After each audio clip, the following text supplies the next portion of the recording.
সম্পর্কের ভাঙা গড়া খেলা চলতেই থাকে বিনোদন জগতে।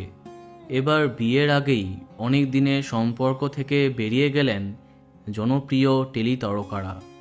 হিন্দি টেলিভিশনের জনপ্রিয় মুখ কুশল টন্ডন এবং শিবাঙ্গী যোশী।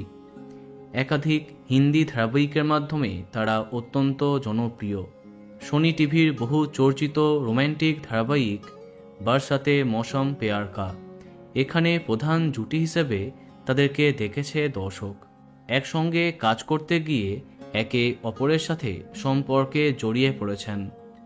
নিজেদের প্রেমের কথা কখনো লুকিয়ে রাখেননি, কিন্তু বেশ কদিন ধরেই তাদের মধ্যে সমস্যার কথা শোনা যাচ্ছিল। অবশেষে একটি পোস্টের মাধ্যমে শিবাঙ্গীর সাথে ব্রেকআপের কথা স্বীকার করলেন কুশল।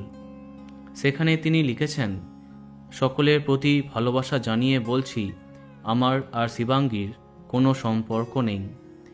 বিগত 5 মাস আগেই আমাদের পথ আলাদা হয়েছে। আমি ওকে আগামীর জন্য শুভেচ্ছা জানাচ্ছি। এটা নিয়ে কোনো চর্চা করবেন না। ও আমার পরিবারের অংশ ছিল, আছে এবং থাকবে। একা ভালো আছি। শুধু এই পোস্টেই নয়, জানা যাচ্ছে একে অপরকে তারা আনফলো করে দিয়েছেন। মাঝে একবার তাদের বিয়ের কথাও শোনা গেছিল, কিন্তু সেটা আর হচ্ছে না। বাস্তবে ব্রেকআপ হয়েছে কুশল শিবাঙ্গীর। বন্ধুরা, এখন তোমার কি মন্তব্য কমেন্টে জানাতে পারো। আর এই রকমই আরও অনেক ভিডিও পেতে সাবস্ক্রাইব কারেন্ট পজ। ধন্যবাদ।